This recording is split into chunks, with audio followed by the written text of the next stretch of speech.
यहाँ पे section number 145, section number 145 बोलता है admissibility of microfilm facsimile copy of document and computer print out as documents and evidences. Sir ये बोल रहे हैं एडमिसिबिलिटी ऑफ माइक्रोफिल्म्स, फिल्म्स वगैरह, फैसिमाइल कॉपी, जेरोक्स कॉपी वगैरह, and documents and computer print out. क्या question आ सकता है इससे?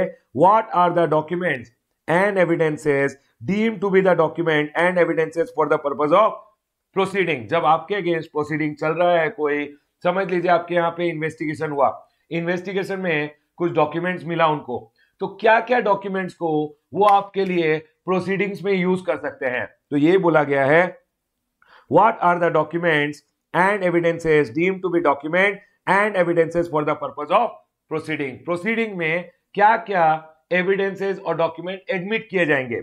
ये बोल रहे हैं a microfilm of a document और रिप्रोडक्शन ऑफ इमेज, उसको भी एविडेंस कंसीडर किया जाएगा। Facsimile copy of a document, xerox copy अगर है उसको भी एडमिट किया जाएगा। A statement contained in a document and included in a printed material produced by a computer, कोई कंप्यूटर का प्रिंट आउट अगर है तो सर आपके यहाँ पे इन्वेस्टिगेशन हुआ, समझ लीजिए आपके यहाँ पे सर्च हुआ, सर्च में एक डॉक्यूमेंट मिल गया, सर वो डॉक्यूमेंट में कंप्यूटर का प्रिंट आउटेड डॉक्यूमेंट था, तो सर उसको भी आपके अगेंस्ट प्रोसीडिंग में यूज किया जा सकता है। Any information stored electronically in any device और मीडिया, आपके यहाँ पे एक पेन ड्राइव मिल गया, हार्ड डिस्क मिल गया, उसको भी आपके अगेंस्ट यूज किया जा सकता है, उसमें अगर कोई डिटेल्स है तो, खाली हार्ड डिस्क का बात नहीं कर रहा हूं। Any information stored electronically in any evidence in any device और media including any hard copies of such information shall be deemed to be document for the purpose of this act and the rules made thereunder and shall be admissible in any proceeding। Quickly बोलिए मेरे को, क्या आप exam में लिख पाओगे? अगर question आया what are the documents and evidences deemed to be document and evidences for the purpose of proceeding, बोलिएगा सर कोई माइक्रोफिल्म है, कोई फैसिमाइल कॉपी है, कोई स्टेटमेंट है जो कंप्यूटर प्रिंट आउट बेसिकली है, ठीक है सर वो भी लिख देंगे, या फिर any information which is stored in A media, चाहे हार्ड डिस्क वगैरह या कोई डिवाइस में अगर कोई आइटम कोई भी डिटेल मिल गया तो सर उसको भी आपके अगेंस्ट प्रोसीडिंग में यूज किया जा सकता है। ये बोलता है सेक्शन नंबर 145। नेक्स्ट सेक्शन है section number 149, GST goods and service tax compliance rating. बाबा ये कंप्लायंस रेटिंग क्या होता है? इसके लिए कभी कभी ऐसा क्वेश्चन पूछ सकते हैं, how shall the GST compliance rating score be determined. Sir ये जीएसटी कंप्लायंस रेट या जीएसटी कंप्लायंस स्कोरिंग कैसे डिटरमाइन करते हैं? Every registered person may be assigned a GST compliance rating और score by the government based on the record of compliance under the act. Ravi समझ लीजिए हमेशा अपना रिटर्न अच्छे से लगाता है, पेमेंट वगैरह अच्छा कर रहा है, तो इसका रेटिंग अच्छा होगा जीएसटी में। सर एक नालायक बच्चा है, सप्लायर है, समझ लीजिए रिटर्न टाइम पे नहीं लगाता, पेमेंट टाइम पे नहीं करता, तो उसका रेटिंग खराब रहेगा। अब उसका रेटिंग अगर खराब है तो लोग बोलेंगे इसका रेटिंग जीएसटी में खराब है, इससे हम नहीं खरीदेंगे, क्योंकि इससे खरीदा तो ये जीएसटीआर वन टाइम पे नहीं लगाएगा, हमें क्रेडिट नहीं मिलेगा। इसीलिए इस थॉट के साथ गवर्नमेंट ने बोला हम जीएसटी कंप्लायंस रेटिंग देंगे लोगों को। The GST compliance rating score shall be determined on a scale of 10 on the basis of prescribed parameter। कुछ पैरामीटर्स रहेंगे, बेस्ड ऑन दैट आपको रेटिंग दिया जाएगा। सर क्या ये पर्सन टाइम पे रिटर्न लगाता है, क्या ये पर्सन टाइम पे पेमेंट करता है, सर क्या ये अकाउंट्स एंड रिकॉर्ड टाइम पे मेंटेन करता है, वैसे पैरामीटर्स वो डिटरमाइन करेंगे और अकॉर्डिंगली आपको रेटिंग देंगे। The compliance rating score may be updated at periodical interval and intimated to the registered person and also placed in the public domain। Public domain में भी डाल दिया जाएगा और इसको अपडेट करते रहेंगे। अगर आप सुधर गए तो रेटिंग भी सुधर जाएगा। ये बाबा वो क्रिसिल का रेटिंग जो होता है उस तरह से है। यस सर पॉइंट क्लियर है, मतलब जीएसटी में आपका क्या रेटिंग है। नेक्स्ट ये क्वेश्चन पूछ सकते हैं एग्जाम में। उसके बाद आया सेक्शन नंबर 150। सेक्शन नंबर 150 बोलता है obligation to furnish information return. अगर डिपार्टमेंट को आपसे कोई इंफॉर्मेशन चाहिए तो बेटा डिपार्टमेंट बोलेगे इंफॉर्मेशन रिटर्न लगाओ। Sir who are liable to file information return, ये एग्जाम में क्वेश्चन पूछ सकते हैं। A taxable person, a local authority, any other public body और association, income tax authority, banking company, state electricity board और an electricity distribution और transmission licensing, the registrar, sub registrar, ROC, sir recognise stock exchange, GSTN, इन सब को information return लगाने बोला जा सकता है। अगर ये इंफॉर्मेशन रिटर्न लगाएंगे तो बेटा गवर्नमेंट को इंफॉर्मेशन मिलेगा, आपके बारे में इंफॉर्मेशन मिला तो आपके अगेंस्ट गवर्नमेंट कोई भी इन्वेस्टिगेशन अगर करना है, इंफॉर्मेशन है तो बाबा उनके पास जान है, वो आपके अगेंस्ट कुछ भी कर सकते हैं। मतलब आपका इंफॉर्मेशन मिल गया कि आपने क्या किया है, सर स्टॉक एक्सचेंज में बहुत सारा ट्रेड कर रहा है, जीएसटीएन बता रहा है रिटर्न में इतना सेल दिखा रहा है, रिटर्न इतना ईवे बिल जनरेट कर रहा है, तो हो सकता है आपके अगेंस्ट इन्वेस्टिगेशन करके वो आप फाइंड आउट कर ले कि आप चोर हो या नहीं। तो सर इसीलिए गवर्नमेंट के पास पावर है कि गवर्नमेंट इंफॉर्मेशन रिटर्न के थ्रू इंफॉर्मेशन कलेक्ट कर सकती है। Next, power to collect statistics, section number 151।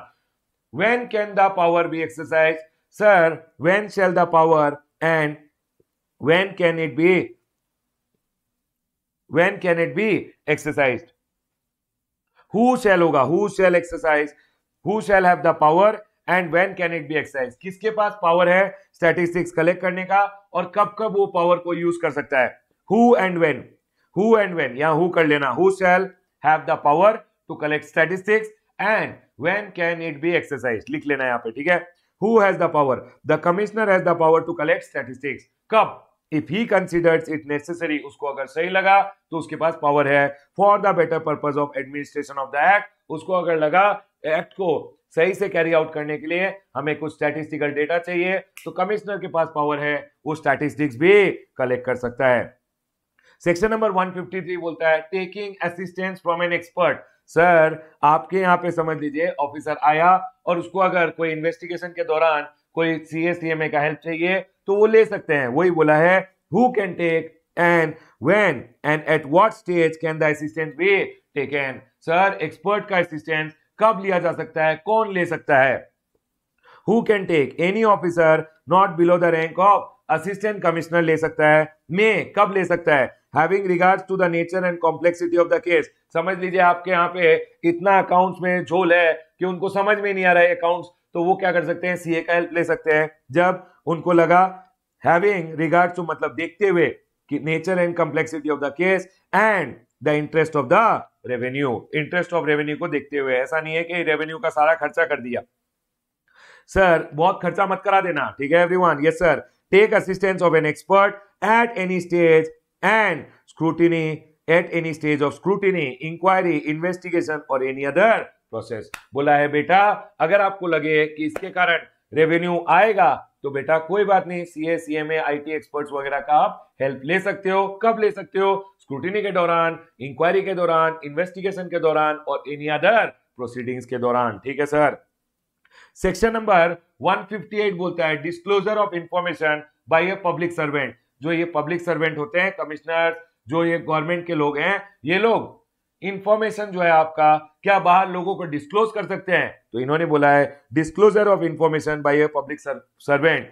What are the circumstances when information collected by GST officer can be disclose. मतलब आपका इंफॉर्मेशन जो है क्या जीएसटी ऑफिसर सबको बता सकता है कि ये फ्रॉड है?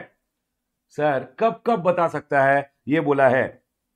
Yes, the confidential information can be disclosed for certain purposes, only for these purposes given below. Number 1, prosecution, for prosecution. Number 2, for carrying out the object of the GST law. मतलब CGST act का purpose carry out करने के लिए information disclose किया जा सकता है। For service of notice and recovery of demand, आप बता सकते हो, ठीक है सर, इंफॉर्मेशन डिस्क्लोज कर सकते हो। सर समझ लीजिए मेरे से 10 लाख रुपए आने हैं, तो वो मेरे दोस्त को बोलेगा आप इनके डेटर हो, आपको इनको पैसा देना है, रमेश से हमें इतना रुपया आना है, तो वो इस समय इंफॉर्मेशन डिस्क्लोज कर सकता है किसी को भी, ठीक है sir. For recovery, for furnishing information to court in any proceeding where government is a party. Court में आपका केस चल रहा है, उस समय फर्निश किया जा सकता है। For audit of tax receipt और refund, for inquiry into the conduct of a GST officer, for enabling levy, realization of any tax or duty in lawful exercise of power, lawfully अगर exercise कर रहा है power उस दौरान, for inquiry into a charge of misconduct by any professional, उस case में भी information को गवर्नमेंट सर्वेंट जो है, जो गवर्नमेंट के ऑफिसर हैं, वो डिस्क्लोज कर सकते हैं। इसको एक बार पढ़ के जाइएगा, 2-4 पॉइंट पूछ लिया तो लिख के आइएगा जरूर। Sir, publication of information in respect, देखिए ये तो डिस्क्लोजर था, ये तो डिस्क्लोजर था। अब आपका इंफॉर्मेशन पब्लिक कर सकते हैं क्या? Publication of information in respect of certain person. Sir समझ लीजिए रवि फ्रॉड है, वो इनवॉइसेस इशू कर रहा है, फेक इनवॉइसेस इशू कर रहा है, तो सर ये सब केसेस कुछ होंगे। चलिए पढ़ते हैं। Publication of information in respect of certain person in certain cases. When shall the particulars relating to any proceeding or prosecution be published under the GST law? मतलब आपके अगेंस्ट प्रोसिक्यूशन, आपको जेल में डाला जा रहा है या आपके अगेंस्ट प्रोसीडिंग हुआ है, तो सर उसका डिटेल्स क्या गवर्नमेंट पब्लिक कर सकता है? कब? Discuss the relevant provision. When the commissioner or authorized officer is of the opinion that it is necessary or expedient in public interest, बाबा पब्लिक इंटरेस्ट में गवर्नमेंट को लग रहा है सही है to publish the name of any person, and समझ लीजिए रवि को गवर्नमेंट ने पकड़ा है कि रवि क्या कर रहा है, सब लोगों से टैक्स ले रहा है और गवर्नमेंट को नहीं दे रहा है। उस केस में गवर्नमेंट क्या कर सकता है? रवि का इंफॉर्मेशन पब्लिक कर देगा कि इससे कोई भी गुड्स मत खरीदो, क्योंकि आप गुड्स खरीदोगे आप टैक्स दोगे, ये हमें नहीं दे रहा है। इट इज नेसेसरी और expedient in public interest to publish the name of any person and any other particulars relating to any proceedings or prosecution under the GST Act in respect of any person, तो उस case में commissioner और authorised officer basically क्या कर सकता है? आपका detail publish करा सकता है। अगर पब्लिश करा दिया, डिपार्टमेंट में चिपका देंगे, ये चोर है, ध्यान रखिएगा इससे। Sir, no publication under this act shall be made in relation to any penalty imposed under the GST Act until the time for presenting an appeal to the appellate authority has expired. मेरे को चोर घोषित कर दिया, मैं जाऊंगा appeal में। Appeal का अगर टाइम लिमिट खत्म हो गया, उसके बाद पब्लिक कीजिएगा, उसको लड़ने का मौका तो दीजिए।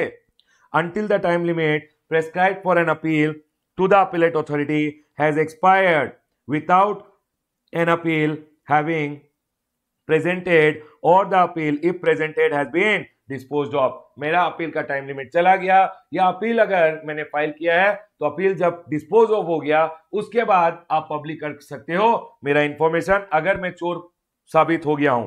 Section number 161, again a very important section, rectification of error apparent on the face of record. Sir officer ने एक ऑर्डर इश्यू किया, ऑर्डर में अगर कोई गलती है तो इन्होंने बोला है explain the provision relating to rectification of error apparent on the face.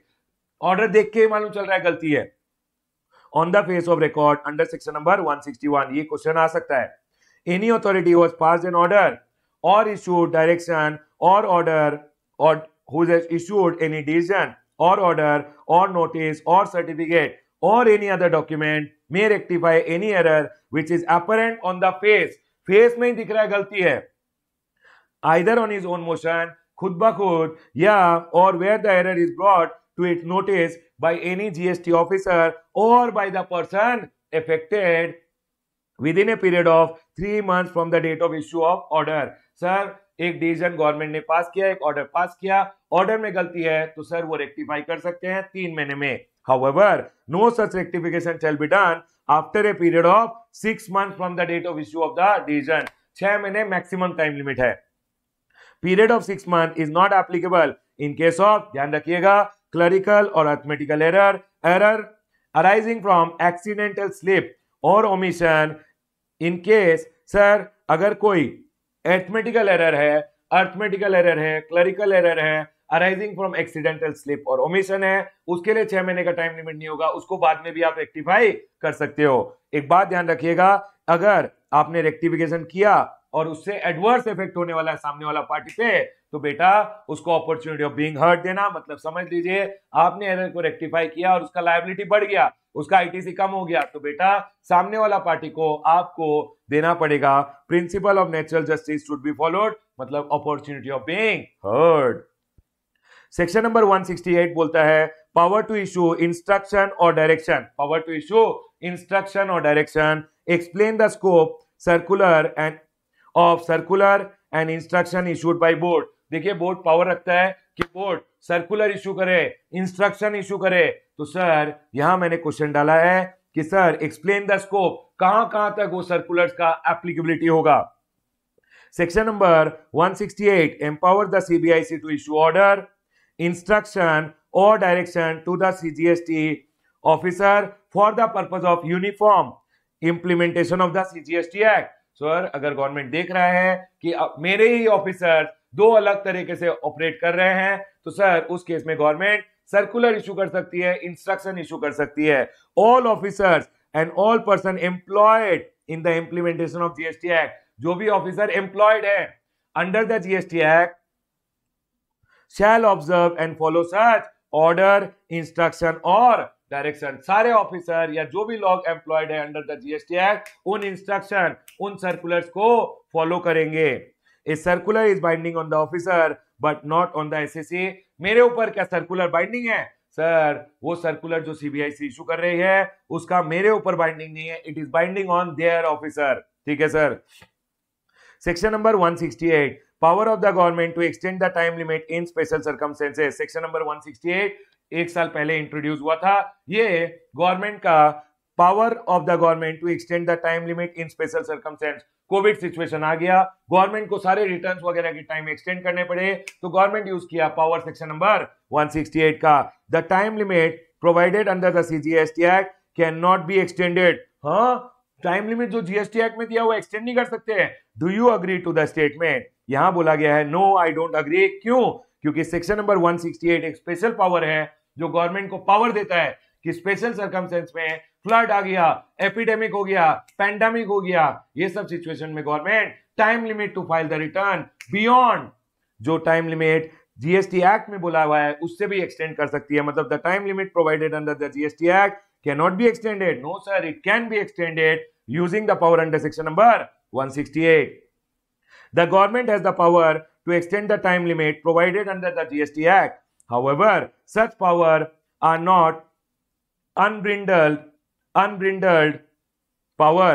Section number 168 empowers the government to extend the time limit only when the action cannot be completed or complied with due to force majeure. मतलब sir flood आ गया, war हो गया, तो इस cases में ही सिर्फ government extend कर सकता है time limit beyond the time limit जो जीएसटी एक्ट में बोला हुआ है। ऐसा नहीं है कभी भी पावर को यूज कर ले। Here force majeure means war, epidemic, flood, drought, fire, cyclone or any other calamity caused by nature affecting the implementation of the provisions of act. अभी समझ लीजिए अफगानिस्तान में इतना प्रॉब्लम हो रहा है, क्या लोग रिटर्न फाइल करने भागेंगे? तो सर वैसे ही समझ लीजिए कोई भी कंट्री में, मतलब अपने इंडिया में कोई अगर प्रॉब्लम हुआ है तो सर गवर्नमेंट क्या कर सकता है? टाइम लिमिट एक्सटेंड कर सकता है beyond the act. This power can also be exercise retrospectively. ठीक है सर, समझ में आ गया। सेक्शन नंबर 169 एक बहुत बड़ा अच्छा सेक्शन है, पूछ सकते हैं service of notice in certain circumstances. State the various modes of service of notice, decision, order, summon और any other communication. बाबा मैंने आपको बोला है, आपको डिमांड, आपको जो ऑर्डर आता है सर आप हमेशा बोलते थे मेल या पोस्ट से आ जाएगा, तो आज मैं बताने वाला हूं कि क्या क्या वेरियस मोड्स हैं जिससे आपका जो डिसीजन, ऑर्डर वगैरह है भेज सकते हैं। आपको कैसे भेजेंगे?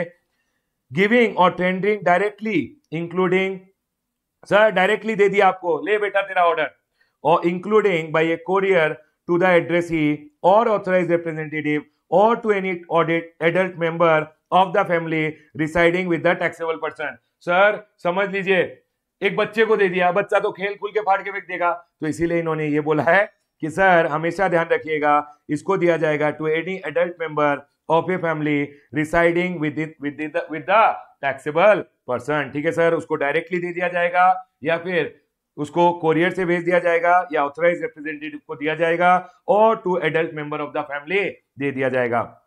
सर सेकेंड मोड क्या है? बाय रजिस्टर्ड पोस्ट भेजा जाएगा और स्पीड पोस्ट और courier with acknowledgement due eight the last known of place of business और रेजिडेंस। क्या बोल रहा है ये? सर बाय रजिस्टर्ड पोस्ट भेज देंगे, स्पीड पोस्ट भेज देंगे और कोरियर विथ एक्नॉलेजमेंट ड्यू भेजा जाएगा। कहां भेजा जाएगा? Eight the last known of place of business. समझ लीजिए आपने बिजनेस क्लोज कर दिया है तो बेटा भेज देंगे आपके घर पे। और by emailing to the email address provided at the time of registration or as amended from time to time. Registration लिया था तो आपने जो ईमेल एड्रेस दिया था उस पे भेज देंगे, ठीक है सर। और by making it available at the common portal, आप जब पोर्टल में जाओगे लॉग इन करोगे तो आपके डैशबोर्ड में आ जाएगा, ठीक है सर। और सर अगर ये मोड भी नहीं यूज हो पाया, publication in newspaper circulated in locality in which address is last known to reside। Sir public कर देंगे, पब्लिक मतलब न्यूज़पेपर में डाल देंगे जहां आप लास्ट नोन आपका प्लेस है कि जहां आप रहते थे सर, ताकि जो न्यूज़पेपर है वो पढ़ेगा तो पता चल जाएगा, ठीक है सर। कैरिड ऑन बिजनेस, या फिर जहां आप बिजनेस कैरी ऑन कर रहे थे, और पर्सनली वर्क फॉर गेन, तो जहां आप वर्क कर रहे थे वहां क्या करेंगे, न्यूज़पेपर में वो एरिया का जो न्यूज़पेपर है वहां पब्लिश करा देंगे। If none of the above mode is practicable, मतलब सर मैं उसको डायरेक्टली भी नहीं दे पाया, speed post, registered post, courier काम नहीं कर रहा है सर, कोरियर से भी नहीं हो पा रहा है, एड्रेस ही नहीं है, ईमेल एड्रेस गलत है सर, कॉमन पोर्टल पे दे रहा हूं वो लॉगिन नहीं कर रहा है सर, समझ लीजिए उसका पोर्टल ही डीएक्टिवेट कर दिया है क्योंकि रजिस्ट्रेशन कैंसिल कर दिया था, लेकिन अब रिकवर करना है अमाउंट, पैसे नहीं दिए उसने सर। या फिर लास्ट नोन प्लेस ऑफ कहां था वो भी नहीं मालूम चल रहा है, तो बोल रहा है if none of the above mode is practicable then by affixing at the last known place of business, उसके last known place of business पे जाइए, चिपका के आ जाइए, ठीक है सर। और रेजिडेंस पे जाइए, चिपका के आ जाइए। And if such mode is not practicable for any reason then affix a copy thereof in the notice board of the office of the concerned officer। आप एक काम कीजिए, आपका ऑफिस का जो नोटिस बोर्ड है वहीं पे लगा दीजिए, ताकि आते जाते हुए अगर कोई देखे तो उस पर्सन को बता दे कि सर आपका नाम, आपके नाम पे नोटिस ऑलरेडी अटैच किया हुआ है वहां पे, ठीक है सर। पॉइंट क्लियर है। यहाँ बाबा मिसलेनियस टॉपिक्स का जो क्वेश्चन आंसर था वो भी मैंने रिवीजन के साथ कवर कर लिया है।